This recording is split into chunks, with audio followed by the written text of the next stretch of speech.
citizenship. So the conversation kind of went off. I was trying to focus on it, but this is a conversation that I like. We keep coming back to it. Something's telling me that we need to talk about this. So you're talking about snitching and being a citizen. Right. In a community like ours where we're connected by blood and by relation, I got people I call uncles I share no blood with, right? Can you maintain that balance? If your uncle did something like kill somebody else, can you maintain your balance as a citizen and as a snitch? Because if you're snitching on your uncle, that's family, but at the same time, it's your duty, as the law says, to, you know, tell what happened if somebody got killed in the neighborhood. Well, it depends on your moral compass. You know, in the Quran, it's a surah where it talks about upholding justice, whether it's against your mother, your father, your sister, your brother. For only God is the one you should fear. So it depends on what your moral compass is. You know, a lot of times we're a bunch of hypocrites. Like, I don't know no drug dealer when they car was stolen who didn't call the police. You know what I'm saying? So the same drug dealer that tell you not to call the police when this car was stolen, now we got murder rats. We got dudes that go out here and kill people, but they the first one to testify in the hood. Plenty of them out here, murder rats. But they tell a law-abiding citizen that they're not supposed to make sure their children can walk to school safely. They're not supposed to get drug dealers from in front of their house. When I was a drug dealer, you couldn't hustle in front of my grandmother's house. I cut my neighbor's grass, so they never called the police on me. I made my community love me. Okay. Yeah, I was wrong for selling drugs, but we had a different mentality. You see what I'm saying? We took care of people in our communities. So it was wrong. It still wasn't right. But the young people, we didn't teach them the way they should have been taught. Right. So So they can't do right, and they can't do wrong, right. what are the young people saying about the entire Black Lives Matter movement and just police brutality in general? Well, see, my thing, like a lot of people, I'm not with. Well, what are Okay. they saying? I'm to about to tell you. Yeah, I'm not with just getting with something to get with. I teach young people the truth. right. So what I teach young people, if you put a knife and you take a knife and you lunge forward at the police, expect to get shot in the head. And don't expect me to come saying, why did that police shoot you in the head? Because you know what's going to happen. So why commit suicide? See, we just keep taking up for stuff, right? I believe going at these police is killing my people, right? But some of these things, we can't justify them. But we'll go justify something that ain't justifiable, which takes away your credibility. So when these police are killing our people, we need to hold them accountable, right? Right. But we got to hold each other accountable, too. And the problem I have, and that's why I agree with what the young people came up with, when do Black Lives Matter to us? One of the youngest in my group lost 34 friends this year, 34, because she's known all over the city. Everybody knows her. Right. Can you imagine losing 34 friends and you don't talk about it? But police kill one of us and we raising hell everywhere? That don't make sense to me. So you can't just talk about when the police kill you and we seeing all 38, how many people been killed in Ward 8, Ms. Seegers? 38, something like that? 38 people killed in Ward 8 this year. Well, let me finish. And nobody's saying nothing. You just had on Simon Elementary School less than a week ago, a father was putting a shoulder pads on his son, and somebody walk up to him and shot him, and nobody's even talking about it. And we talking about a daggone police? Are we sick? Are we that desensitized that a father is putting shoulder pads on his son, and ain't nobody even talking about it? And you want to come to me about some damn police? And we killing each other every day? And I ain't saying call the police. Get off your ass and you go in the community and do something and stop being a bunch of punks.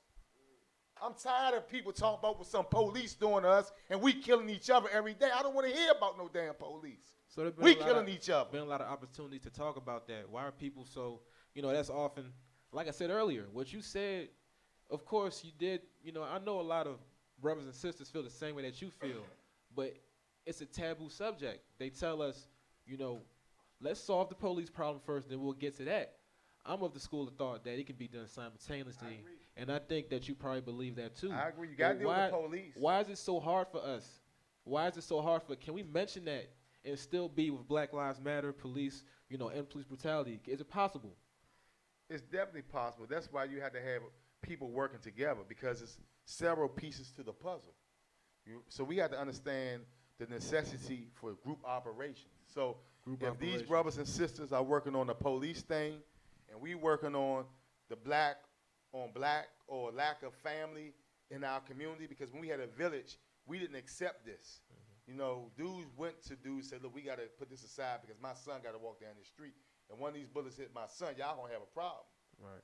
You know, so these guys are reckless. They going around doing fake buy shootings, hitting everybody but who they should hit half the time. You know what I'm saying? That's not acceptable. But my thing is, I'm not necessarily blaming the guys on the street. Hurt people, right? And heal people, Right. heal people. Our youngers are hurt. We let them down. But because we know we let them down, we owe them to go and reach out to them and Right. help them. It's not too many youngers that I really went to try to help that didn't take the help. I got youngers that was up there the other day who done shot people. I'm talking about girls. Robbed people, got shot with AK-47s, everything. And they changed. People think these youngers won't change. We let them youngers down. And if you go to them with a heart of compassion and love, they can feel that. They know when you faking and they know when you Right. real. Right. So if you go with them the real, you're going to be able to get them. It's just the problem is it's not enough of us who are real. And then the only time we want to do something is when they hit our doorstep. When our child is but killed. I feel like there's a growing consciousness from what I've seen. Of course, your points are valid too. Mm-hmm. Part of the reason why I got you on the show, you know. But there are people. There's a growing consciousness. People, they want to eat better. They want to eat food solely from the earth. They want to, take better medicines. They want to, they want to raise their children better. People are having a growing consciousness about themselves. So it's not just happening one way or the other, right? But my question to you is, and again, focusing on these kids, right? Focusing on these kids. How do you, when they made the film at the end of the time, like, did you see like any changes, within them, pretty much? Can you say for sure, that, okay, if that kid did something at the beginning of the summer, now they're way less likely to partake in that activity? It's no question. First of all, when you bring children together from different communities and you make friends, it's called cross-fertilization. See, adults start gangs and crews because we the ones that separate them. We don't even come together. So I'm working with some children in Ward 5, you working with some in Ward 7, you working with some in Ward 8, and we never come together, right? So we the ones that teach them that from the beginning. Oh, I don't mess with them people over there. Oh, we ain't going over there. We teach our young, everything they do is something that they learn from us. Mm-hmm. So just the fact that you bring in young people from different parts of the city and you get them to work together, develop friendships, teach them how to deal with each other, even when they got conflicts with each other. That's the first thing. Right. And then when you allow to teach them a way to use their thoughts, when they go in buildings and they networking with people, they meet with government people, they learning how the system really works. They learn that it's another world outside of the hood, right? You can never lose. They always going. This is stuff that they these are seeds that you're planting, and the problem is we haven't been planting enough seeds in our young people so they can grow, right? So the seeds they are getting is this crazy music, right? The internet, where the only time they get some attention if they go do something crazy and post and get a lot of hits. Well, guess what? When that video goes up, they're going to get a lot of hits, all right? When they was at the venue and everybody saw their movie, they felt the same power that they get when they doing crazy stuff in the streets. So all we have to do is give our young people opportunities where they can showcase their talents. Our youngers are so talented. I teach young people who can't read that you're talented. Right. Everybody, people who were millionaires in our community couldn't read half of them. Right. Most of them had more than an 8th grade education, Yeah. right? Right. But they understood what their strengths were and they learned how to capitalize off their strengths. Our young people are not put in position, first of all, some of them don't even know what their strengths are. We can see them in them. So when you got good Are leadership, they nurtured at all in some cases? Are those are they even like put in situations where they can't even nurture their talents? Sometimes that might not be the case, right? But if a dude's a gangler, you already know he got talent. He can run a business. That's true. So what we did when I had the Piece of Harlots, when we squashed beefs, I wanted the worst guy on the block. I didn't want the cream puffs that everybody want to work with just to get their numbers up. Give me the worst one. Because guess what? If I get the worst one, he controls 30 people, make my job easy. Right. See what I'm saying? So that's the one. Let's speak about that. I don't mean to stop you, but you're unique in the sense that, you know, just a few minutes ago you delved into, you know, your past, you know, and those experiences, you know, you bring them into your work. How has it been working along, you know, rubbing shoulders with, you know, people in different, you know, government positions, you know, different, who serve different capacities in the community? Like, is it easy sometimes, like, bringing that perspective? Do you feel like, you know, there's some pushback from them or whatever else? Well, when you're a real activist and you speak the truth, a lot of people are not going to be comfortable with what you say. But what you have to do is let your work speak for itself. If you do good work, people don't have to like you, but they got to respect your work. You can't do a bunch of talking and you ain't doing no work. Problem in our community, you got a lot of people talking and they ain't doing nothing. See what I'm saying? People don't have a problem if you're doing something. They got to deal with you. You see what I'm saying? What's doing something? Doing something is getting results. Doing something is not always coming out when there's money there. Because if you come out for your passion, money comes with that. You see what I'm saying? So that's what I teach young people. If you find something you like to do and you stick with it and you do it from the heart, you're going to get the money. Right. It comes. So you know, you got to do something. Don't just be social media activists. I cannot stand people who sit back all day on Facebook and Twitter, and then when you say, show up, all right? So once you talking all that, meet me over here where these youngins at. Right. They won't show up then, but they want to sit on Facebook and Twitter and criticize. Me and this sister right here, Sandra Seegers, we don't get along half the time. But one thing I can say about her, she going to come out in the community. She going to go challenge her youngins out there. We should clap to that community. You know what I'm saying? So, for real. So that's what it's all about. We don't always have to agree, but real respect real. Yeah. You feel what I'm saying? That's what I tell the youngins. When I get into it with them, look, I'm a man. And I'm going to respect you as a man, and you're going to respect me as a man, right? So real respect real. And when you talk to these youngins that's really banging on the street, you come at them like that, they understand that. You understand? But everybody can't have that conversation because all of us ain't real. And they can feel that. They feel fear. They feel all of that. You know? Yeah. And it's just like Durham. We use this office, Anacostia Realty, and he was surprised when we had the event and the youngest started telling their stories. Like, I didn't know that. I didn't know she was shot 4 times with AK-47. That's pretty interesting because, you know, as we all often say on this show, DC's becoming more, you know, mixed. You know, so you're going to, and oftentimes even in big, you know, cities, big or small, even with that mixture, there's still segregation. More integration, more segregation. You know, black folks move here, other folks move out, they move back into the city. Why, you know, and you have the opportunities for them to learn like that. The tales of 2 cities. Yeah. We have 2 cities in D.C., but see, I'm not one of these black people going to sit back and blame everything on a white man. See, I know. What do you have? Go ahead. I was in Ballou Senior High School in 2002 when all that stuff was going on right before J. Rock got shot. I was in there when the only way a teacher can get a promotion if he screwed the principal. See, I walked through the hallways when there was trash all on the ground, and children didn't have new books, and they had books stored in storage and all that, right? Very serious stuff. So I was there when African Americans controlled the education system and didn't put a curriculum in place to teach African American children about their history. Gotcha. Right? So for me to sit back and blame a Chinese woman that come that don't know nothing about our history and culture, and not blame the people that was there before her too, I'm a hypocrite. See, and that's what I'm talking about. We always want to look at what somebody else doing to us. Once again, an opinion that is probably spoken, you know, in the cut, but not really on the forefront. How do we get it back? Can we get it back in this point? Can we get what back? Well, you know, just our position. And I don't know if you recall, you hosted a forum at one point at the library earlier this year, and you were kind of barking at those kids, man. I looked at them like, dang, man, like you were barking at them. I was like, yeah, he does this often. So,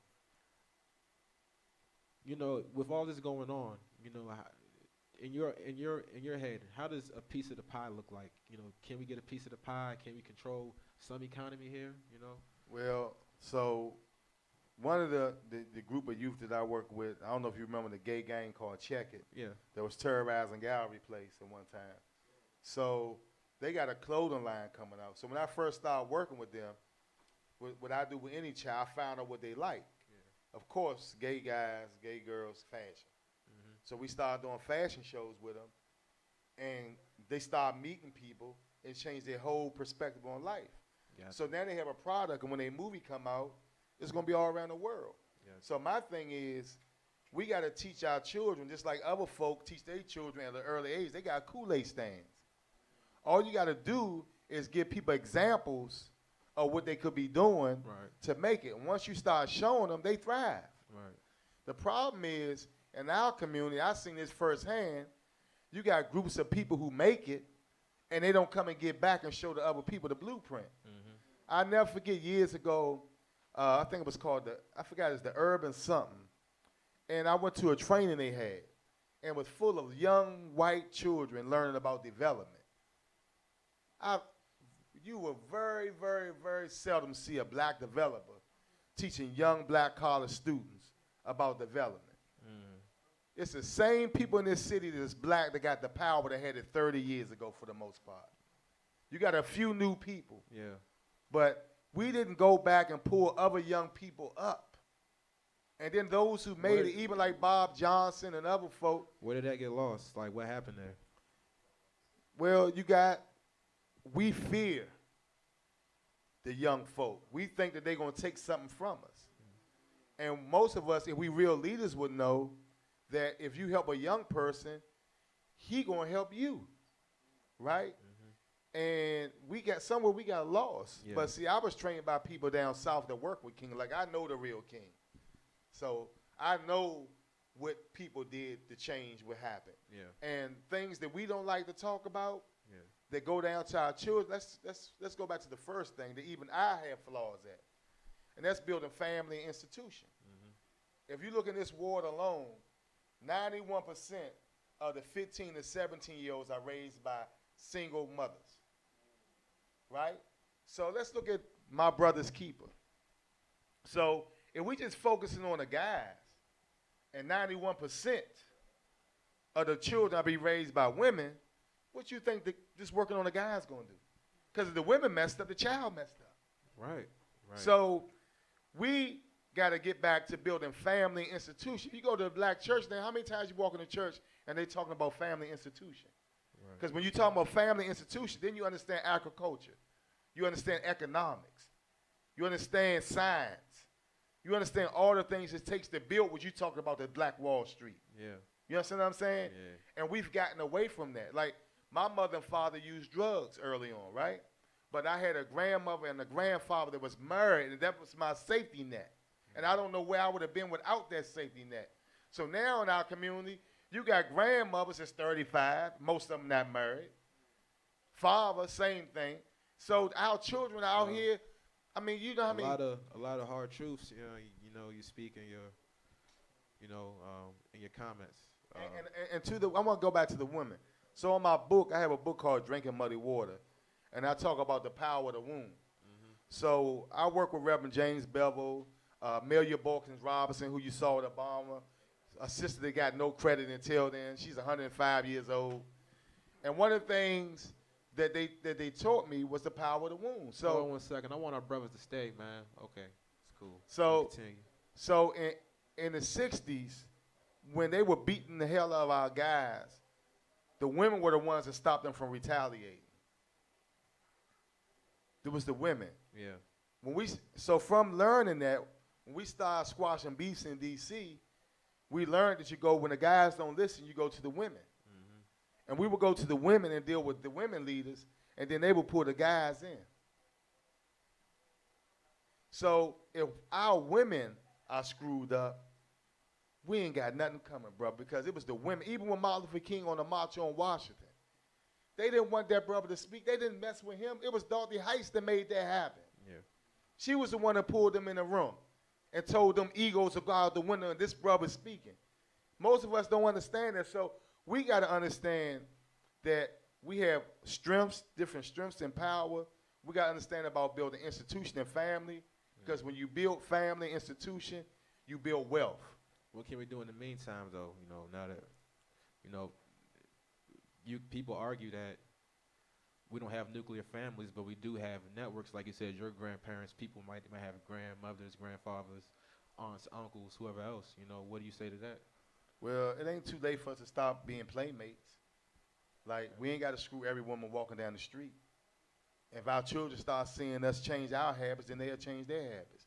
But as long as they see us trying to screw everything walking down the street, that's what our children are going to do. So we start at the top, stop being hypocrites. Our children won't be hypocrites. That goes for me too. So if we just start being an example to our village, the village will change. So that's the first thing. The second thing is we have to, like you say, build networks and get trust. If we all in here today were really trusting each other and said, let's start a susu, and we were serious about saving money, right? And have a project at the end of the year that we're going to invest in, there's enough people in here right now to make a difference. In this area right here, where all this development happened, where only 10% of black people bought the houses last year, 90% were brought by people other than us, we can do something. But the problem is we can't trust one another. So if we don't learn to trust each other, of course I'm going to have to go deal with a white guy. Because I'm not going to die like the people that I know work with King. The ones who didn't sell out, all of them died broken with a broken heart. Because they gave all to their people, and then their people let them down. When they needed them, like Amelia, the one that got beat on the head on the bridge and didn't get no attention until then, we used to go down there and take hundreds of children from D.C. on civil rights tours and give her money. And all she did, she lived in a poor house. This sister was close to Booker T. Washington. And we let... But surely there could be more to money. Some would argue, you know, she, you know, people in the camp that you mentioned, you know, those who mentioned the police officer brutality, they would say, well, she's given to the struggle. You know, her people are downtrodden, so she gave all that she had. You know, it doesn't really matter about money. It's past money. Well, black people don't people think like that. Because Latinos take care of their people. Gays take care of their people. White people take care of their people who are in the struggle and fight for them on the front line. We the only people that think that our fight is supposed to be broke. Every other culture, they fighters are up on a mountain. They put up on a pedestal up high. The people who are willing to take the chance to take the bullets, right? We crucify our people to take the bullets. Right. You know what I'm saying? We are part of the assassination. Word. You know what I'm saying? So we got to start, like, the front line ain't meant for everybody. It ain't made for everybody. Yeah. But everybody plays a piece to the puzzle. Yeah. So one day we'll learn that our brothers and sisters who are willing to get on the front line, that you're supposed to take care of them. Right. If I died today, my children wouldn't have nothing. You feel what I'm saying? Yeah. It's just like when the guys get killed on the street, everybody comes to the village, that's my man, that's my son. Right? Then his mother holding the baby, and you can go say, well, if y'all really love y'all man, everybody put $100 in his hat, and you can't get $50 in the hat. That's the same way the leadership outside the hood treat our people. It's the same exact way. Brother, let's give Brother Ron Moten a hand real quick, man. And while we do that, let's do a time check. We have a time, brothers. I implore y'all, please sit with us real quick, man, before y'all go on. You know, this event's for y'all for real, because y'all the brothers, man. Y'all royalty in here, because we all come from royalty, and, well, you know, in some way or another. Salute to y'all, man. So, how many millennials we got in here? We're talking 35 to teens. Raise your hands for me, please. I want to know. Let the world know. Don't be shy about that. Y'all young, man. Come on, man. Slim, come on, man. I like it, man. Say hi to the world, man. WeActRadio.com. All eyes on DC. Listen up. Say listen up, everybody. Listen up.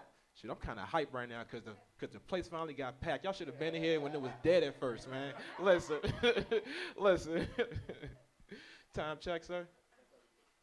10:34. Okay, we have 10 minutes before our 4-person panel, so I'm going to open it up to audience questions. You can ask anything if you don't mind, Mr. Moen, because this is intergenerational. You know, cool. I love. You know, we're putting words in. First, you said the parents don't talk to the kids enough, and now you're talking to, you know, the young people. So we're gonna line it up, man. You know, we're gonna take two questions, a brother and a sister.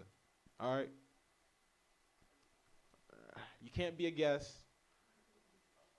You got to be somebody who, if this is like your first, up to your third time, raise your hand.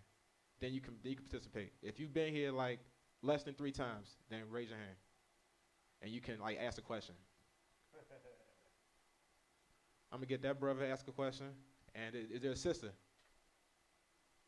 Please, I gotta see y'all. And y'all can't be guests either. All right, please, Ray. Yep, cool. Who's that? Oh, dang, man. Wow, man. GW in the house, man. Foggy Bottom. What's up, man? That's the other side, though. Don't know, you know.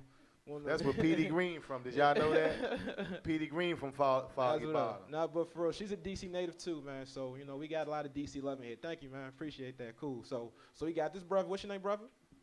Yep. Oh, okay. Well, I'm a little bit out of the loop because I'm older than 35. Oh, true. I'm just over 35. Then we need millennial. Oh, yeah, true. Well, let's let the sister go first. Then we'll let you go, too, with the question if you don't. Well, whoever else want to go, you know, with the question. Before we can. You don't got a question?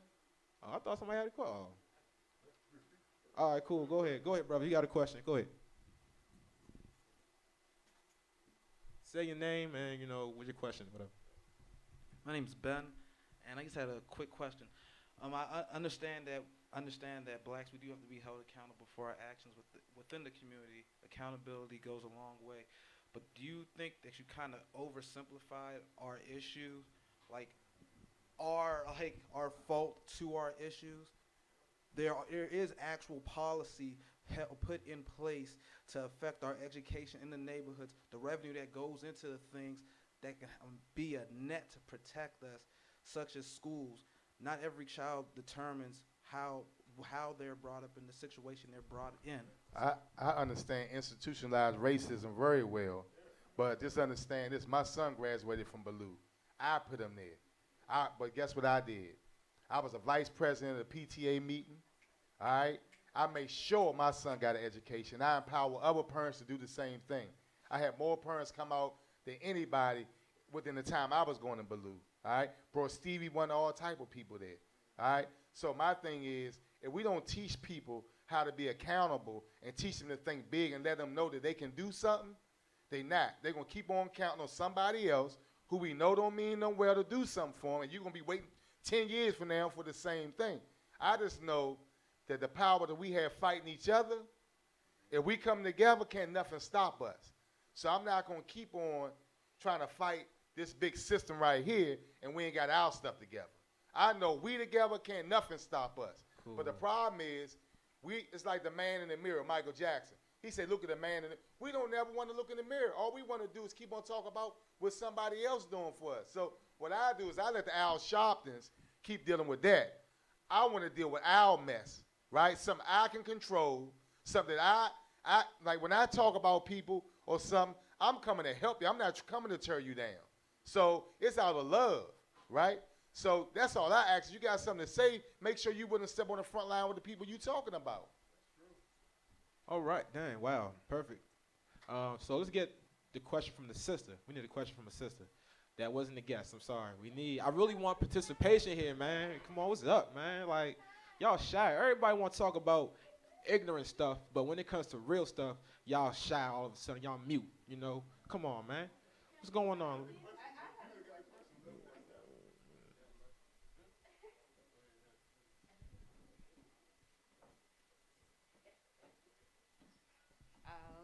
Hi, my name is Brooke. I'm fine. My question is, how do you get people to be unafraid of young people? Because that's a big problem in a community that I live in. I can tell that the older people are afraid of the young people, even people who are like I'm 34, so even the people who are like 40 and 45, they're afraid of us, not just the teenagers or the children. So how do you remove the fear from the people who want to be involved? Well, it comes in different things you can do. You can do activities. you can teach people really to love Jesus or whoever. No, seriously, because if you really believe in what Jesus believed in, he went to those people we talking about. So to me, it's real hypocritical to say you love Jesus, but you're afraid to go outside the church. You see what I'm saying? So if you really believe in Jesus, you don't have a problem with talking to a prostitute. You don't have a problem talking to a drug dealer, right? And what I teach people to understand, if you, like, let's say, like, I don't believe in just calling police on the young people.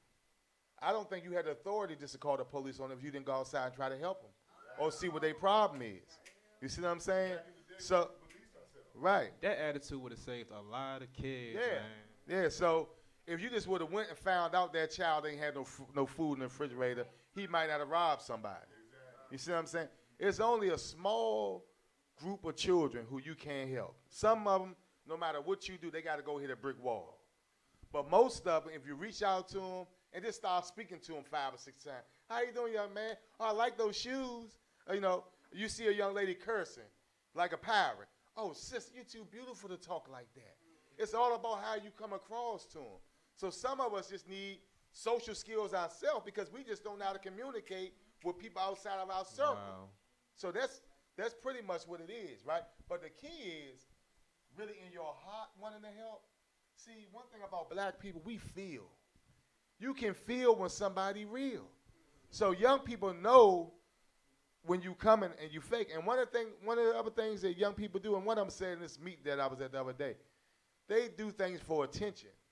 And they also test to see if you real. So a lot of times they put up a brick wall initially because so many people have come and gone and let them down. So they want to see if you real. And he'll tell you it's next door this summer. Some of them I was like, God, this go. See, don't come back for 2 days. Because you walking in here with your pants hanging and I say something to you, girls, all right? And you act like it's a problem. But they call me back, are you serious, Mo? Yeah, I'm serious. Right? Then they come back and apologize. And then we have a conversation of why I put them out. And things get a little better. Right? But most people just give up on them. When the child disrespect them, they forgot they disrespect somebody too. Very few of us live the perfect life. And we so judgmental on our children, right, that we don't even give them a chance to recover from all the pain. Like most of the young people I deal with check it. I'm not gay, but I don't have a problem dealing with gay children. I deal with anybody because half my friends are gay. When the government came and tried to turn me down, most of the people that helped me was gay. And they didn't try to have sex with me. They were my friends. You understand what I'm saying? So my thing is that we got to teach young people principle, right? We got to teach young people that you got to be held accountable, and we got to teach them the power that they have and that they have a purpose in life. Most of the people are doing things that they're doing because they are hopeless. Right. They don't see no blueprint. We not coming back and say, Slim, you do A, B, C, D. This will get you to E. All we do is come say, yeah, y'all young people ain't doing nothing. Y'all ain't that. All we do is criticize them instead of saying, you know what? Let me see what strengths this young man or woman has. If you start with their strengths and not their weaknesses, you're going to always relate. They're going to respond to them. And with that being said, let's give Mr. Ronald Moulton another hand, everybody.